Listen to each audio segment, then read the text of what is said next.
Hi, my name is Leah Day, and welcome to this video for the Building Blocks Quilt Along. Today we're stitching stippling, and this design is kind of an oldie goldie for free motion quilting. It seems like a lot of people start with stippling as their very first design that they learn to free motion quilt.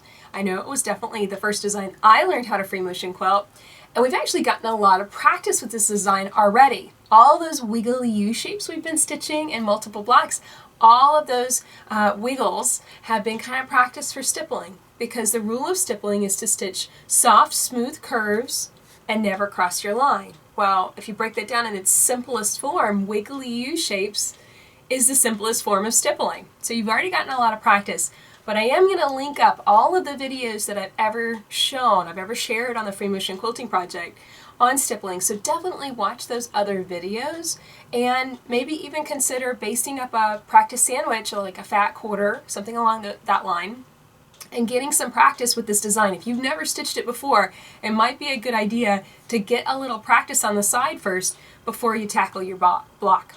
So let's get started taking a look at the block, and I'll show you what I'm planning on marking for this design.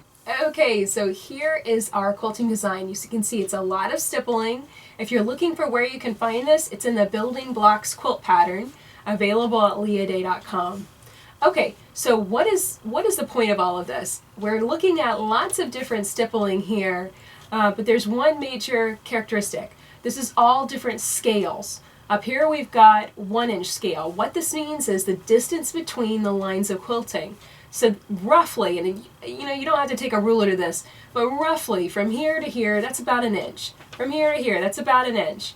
In this little area, we've got a 1/2 inch scale. Roughly, there's a 1/2 inch between all of these lines of quilting. Sometimes you're going to get a little close, sometimes you're going to get a little gap that's further apart, but generally, that's how far apart the lines are. Up here, we've got a 1/4 inch scale. So there's a 1/4 inch between these lines of quilting, and down here, this is roughly 1/8 inch scale. So here's the deal with this. More than likely, it's not going to be possible to mark all of these lines. It's definitely not going to be possible to mark this. So I'm going to teach you how to freehand quilt this. The only one that I have marked is this largest scale, this 1-inch scale. And I'm going to show you how I'm going to flow into this area and stitch it on a 1/2 inch scale and a 1/4 inch scale and an 1/8 inch scale, and I want you to see how you can freehand this without any marking at all. No, it probably won't look identical to this page, but it will definitely work, and it's great practice for stitching stippling. So let's get started. Okay, so I'm ready to get started. I'm just going to stitch this on the line, and if you decide that you want to freehand the entire block, what you want to basically do is think wiggly lines, and you want to think 1 inch apart. Now, if you have trouble keeping that distance in your head, what you want to do is try and find an object in your sewing room that is roughly kind of this width. It could be like the 2 of your fingers put together. It could be, like I've got a little bottle of oil that might be about the right size. Something that you can kind of keep in your head and take a look at occasionally that will help you gauge that distance. You don't have to take a ruler to your quilt, and I certainly wouldn't advise you to get that nitpicky with it, but having a little kind of touchstone or something like that is going to definitely help keep this consistent. And of course, this biggest section is easiest if you just mark it and just stitch on the lines. It's also going to help you kind of get into that flow of stippling, where really, if you break this down, it's just wiggly U shapes, and we're just stitching it with a lot of bends in it. There's a lot more wiggles and turns than what we've stitched before, but it's basically the same design. So I'm going to finish wiggling this down, and then we're going to wiggle into our next scale, the 1/2 inch scale.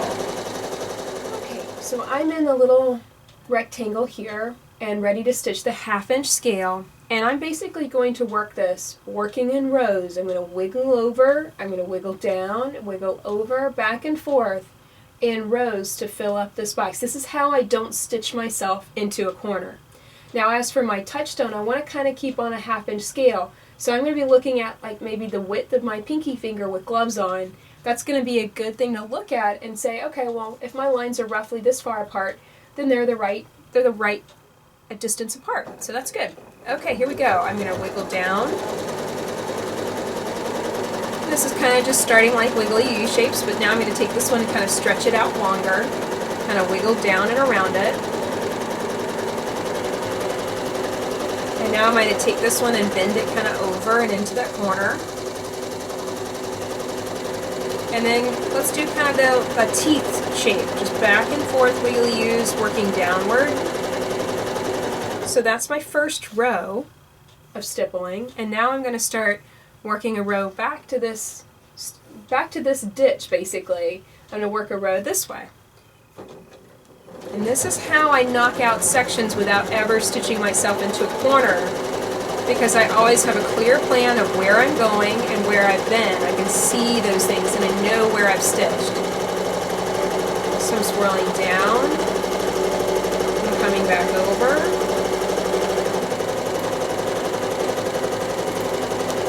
And don't get too obsessive with your scale. If you stitch, something a little too close together, it's not the end of the world. You can see I just swirled on down and I'm finishing up with that last little row. And it doesn't matter where you end up. You're going to kind of butt up against one of these ditch lines. That's perfectly fine. That's exactly where you want to end up. You don't have to end up like right here in this little corner spot. You don't have to end up right there. You can see I've got a little excess fabric. You might notice this. I have a little excess fabric right here, just kind of puddling up.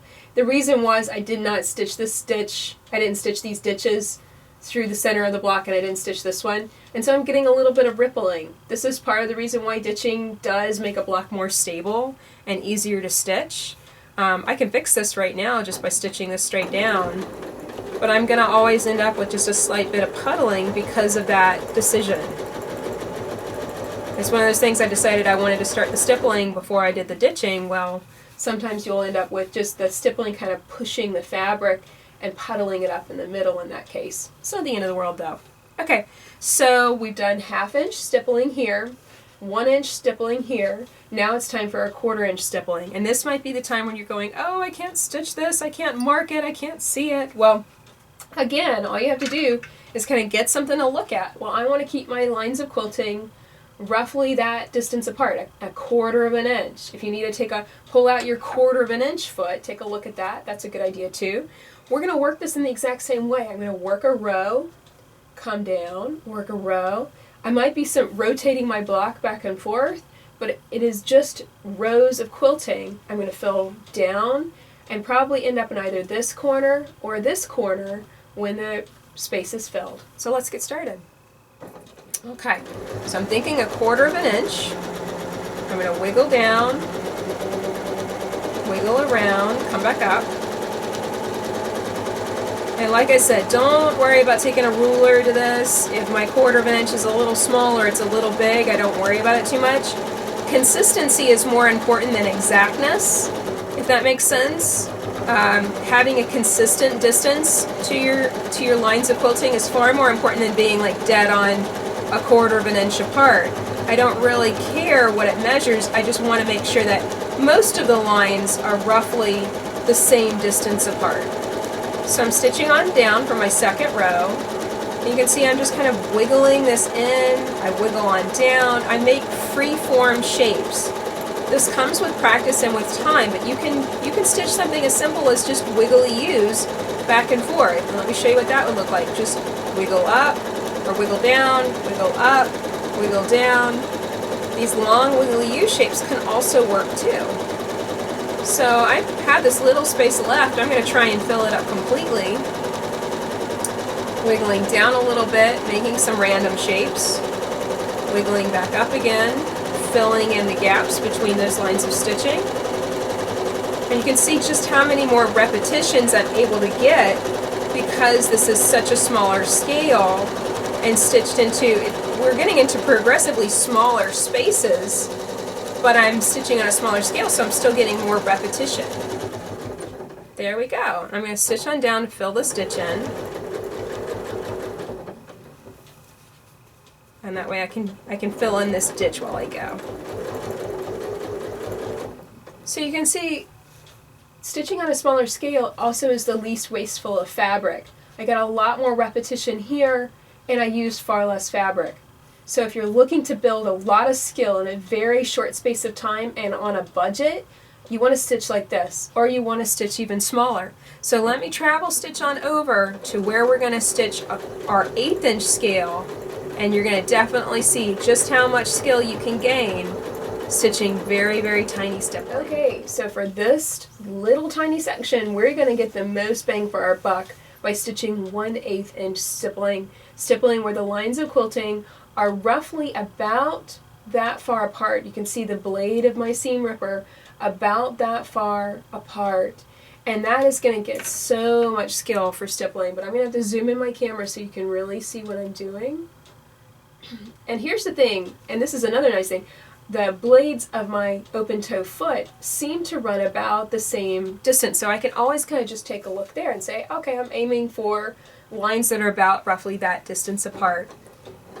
It does take time in order to get your stippling this tight, but it starts with just that same simply wiggly U shapes. If you want to just stitch up and down, wiggly U shapes, back and forth, that's a good way to get started. That's perfectly fine. If you want to, you can hit the edge of your block or the stitch in the ditch line and use that to travel stitch against. If you're having trouble wiggling down to create rows, remember you've got stitch in the ditch lines, or you've got the outline of the block on all edges, so you can always hit the edges and just use that to travel against. So you can see I'm just kind of gently wiggling. I do have very tiny stitches as I stitch this. They're pretty small, and the reason is if I made really big stitches, then you wouldn't have these soft curves. You would have it would look really chunky and boxy. So automatically when you stitch very densely, you're going to have tiny stitches, and this is a bear to rip out. So try not to get in any situation where you're wanting to rip out stitching like this. It's really obnoxious and it's really pointless. This looks just fine. There's no reason to rip anything. If you have a mistake made or something like that, just keep stitching. It's going to be okay. And it's such a waste of time to try and rip this stuff out. Trust me, I know. I've done a lot of ripping on this scale and it's awful. So I'm wiggling back around and kind of just bending these lines together. I want you to notice, I'm going to back up the camera again, I want you to notice where my hands are. Especially this hand. Pay attention to what I do with my right hand. I kind of basically place my hand down on the table. I'm off the block really, and I'm using this finger against the edge of the foot, and I'm almost pivoting with this finger, and I'm really only touching the quilt with these two fingers, the finger and thumb. That's it. And I'm using this finger here to kind of control where the foot is going. My other hand is here moving the block more, but it's a very subtle movement. It's very tiny. It's very much in your fingertips. It's not in your whole hands. It's definitely not a whole body movement in this situation because it's such a tiny movement. I'm going to travel stitch here to get on down. If you get lost in it, don't worry. It's okay. Just travel stitch your way down and start a new row. That's perfectly fine. But I want you to notice just how many minutes we end up working on this tiny stippling and how quickly we stitch the other stippling. Now, I completely respect the fact if you don't want to stitch quilts like this, if you don't want to make wall hangings, if you don't want to even practice like this because you want to make bed quilts, I respect that. But I will say, this is how I got as good at free motion quilting as I did, because I stitched almost every quilt on a small scale, and that small scale is so repetitive.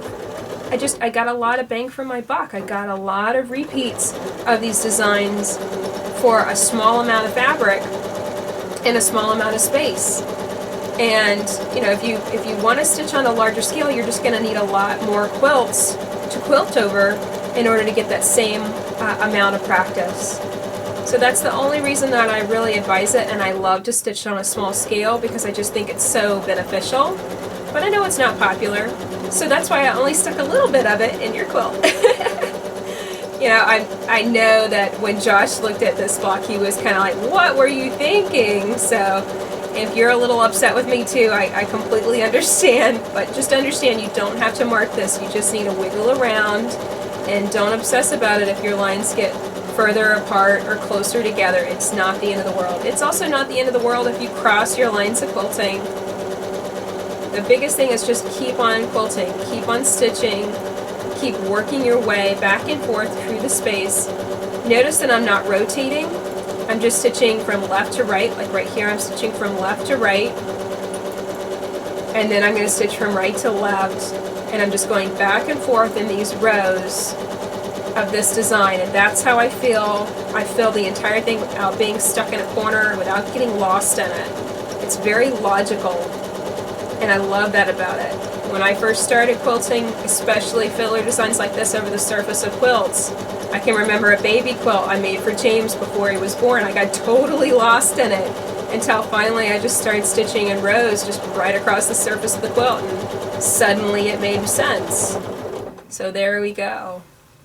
Lots of dense stippling, and no, it wasn't so dense that it pulled the block apart or it made this really distorted. It is stiff. Yes, you can definitely feel the difference between the quilting here on this 1-inch scale and the quilting here on this 1/8-inch scale. And I did this on purpose so you could see it, so you could feel it, so you could compare. This is also, I should say, a great way to test batting. If you're wanting to try out a new kind of batting and you're curious to see how it will feel after it's been quilted and washed, make multiple of these blocks. You can piece them or you can just mark them on the plain fabric, on a layer cake. Take your different battings that you want to try out and baste different battings with each one. Stitch the stippling on different scales, zigzag the edges, throw it in the wash. What's going to happen is each area is going to kind of shrink a little differently. You know, this is going to be a little softer because there's less stitching in it. This is going to be denser. If your batting is going to really be dense, you're going to know it right here. But this is a great way to test batting because you'll be able to see how it reacts to a variety of different scales. You might be able to stitch a bed quilt on this scale if you had a really super soft batting. I'm not kidding. I have seen quilts even stitched on an 1/8-inch scale with a cotton batting that ended up super, super, super soft because the batting shrunk, it softened, and this kind of stitching was able to be in the surface and holding it all together, and it actually made it even softer for all the stitching. So use this in as many different ways as you can. Definitely practice stippling on a variety of scales and use this to test your batting so you're sure what you're going to get with every quilt. So that's it for stitching stippling in multiple scales. I really want you to go into this with an open mind and don't obsess about perfection. Don't obsess about your lines of quilting getting too close or getting too far apart. The point is repetition. The point is practice. The point is to understand scale and kind of get this figured out. A lot of times quilters are very confused by scale, and they think, and I've heard a lot of people thinking that the only way to quilt a bed quilt is on a 1-inch scale. Well, I disagree with that. I have seen quilts finish with really dense stitching, and it's the batting that goes inside the quilt more than anything else. You can stitch densely as long as your batting is going to soften up those stitches after it's washed. And I really would encourage you to use this as a way to test your batting. That's what I'm planning on doing with it. I have a whole stack of battings to play with. I've kind of gotten bored with what I've been using, and I want to try some new things, but I don't want to risk putting a totally new batting in a quilt that I'm going to spend how many hours stitching, and then, you know, in the end, when I wash it, I'll get kind of, I don't know what the results are going to be. That's a big giant question mark going into a project that takes a lot of time and energy. So stitching this little block multiple times, that's going to give you a lot of practice, and it's a great way to test batting. So I hope you use that idea. We do have an extra block this month.